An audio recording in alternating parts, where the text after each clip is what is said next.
Most people spend their lives trying to figure out what to say to command respect. They rehearse arguments and perform for the room. But psychology suggests that respect is often decided in the still, split seconds when you think no one is watching. The people who hold the most weight in a room rarely raise their voice. They don't negotiate for attention. They simply stop sending the small signals that teach everyone around them to treat them as optional. There is a hidden language of micro-behaviors that shapes your social reality. Today, we are decoding 7 of them, including a final habit that most people use to undermine their own presence every single day. You've likely felt the impact of these signals. The meeting where your sentence was cut off and never returned to. The sharp joke you laughed at just to keep the peace. The moment someone walked in carrying panic and you instantly matched their speed. These are not random social accidents. They are the direct results of the behavioral patterns you have established. Every automatic reaction is a lesson. You are actively teaching the people in your life exactly how much space, attention, and seriousness you believe you deserve. High-status behavior begins with a concept called the human baseline. You can see it in how someone treats a person they don't need. Low-status psychology often involves adjusting warmth based on usefulness, being charming to the executive while remaining blind to the waiter. Highly respected individuals maintain a single standard. They make eye contact and offer a genuine greeting to the receptionist because their respect for others doesn't have a switch that flips based on a job title. This consistency extends to how you handle positive attention. When a compliment lands, most people have a reflex to bat it away. They mumble, "It was nothing," and subconsciously signal that they are uncomfortable being the center of attention. The alternative is to let the praise land.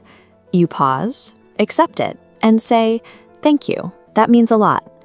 By doing this, you show the room that your voice being heard is a normal occurrence, not an exception. If your baseline interactions suggest your character is transactional or that you're unworthy of praise, the room will treat you accordingly. True influence is built on the moments that cost you nothing. Boundaries are rarely broken by major offenses. They are eroded by small, deniable infractions. A sarcastic joke made at your expense, or an eye roll when you speak. The response to this is quiet non-participation. Many people nervously laugh along to avoid being dramatic, but every time you laugh at your own disrespect, you co-sign it.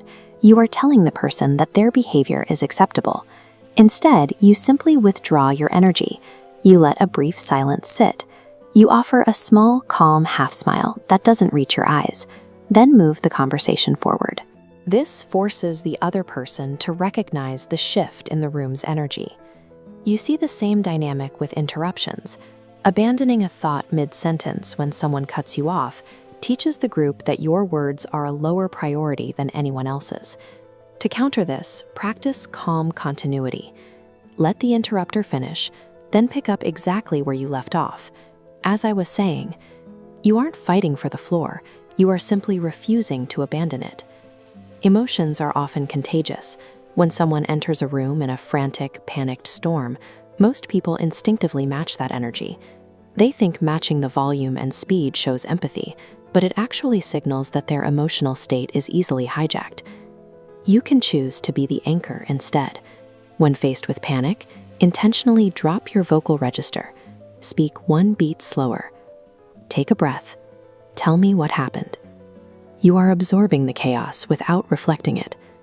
This leads to the power of the pause. When faced with criticism or a sensitive trigger, the common instinct is to fire back instantly with defensiveness. High-status behavior requires a deliberate 1-second delay. You hear the comment, let it land, and take 1 breath before choosing a response. In that pause, you evaluate whether the comment even deserves a reply. By refusing to be instantly reactive, you become the person others seek out when they need to find their own center. You transition from a participant in the drama to the person who stabilizes it. The 7th behavior is the one people register before you even open your mouth, your physical pace, or the velocity of self. This chart maps the relationship between speed and perceived priority. Constant rushing, snatching objects, walking fast, and blurting out answers signals that your time is governed by external pressures. It is the biological language of scrambling. When you slow your physical movement by just 5%, you signal to the human brain that you are in control of your surroundings.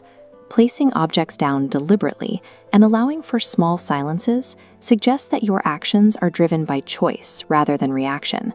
This shift creates a sense of composure.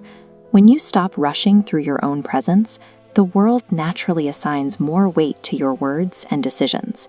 You are demonstrating that you respect your own time. Respect is not something you demand through aggression. It is something you demonstrate by refusing to participate in your own erasure. Once you stop casting daily votes for your own diminishment by accepting interruptions or mirroring chaos, the room naturally begins to rearrange itself around you. Which of these 7 behaviors hit you the hardest? Share your experience in the comments below.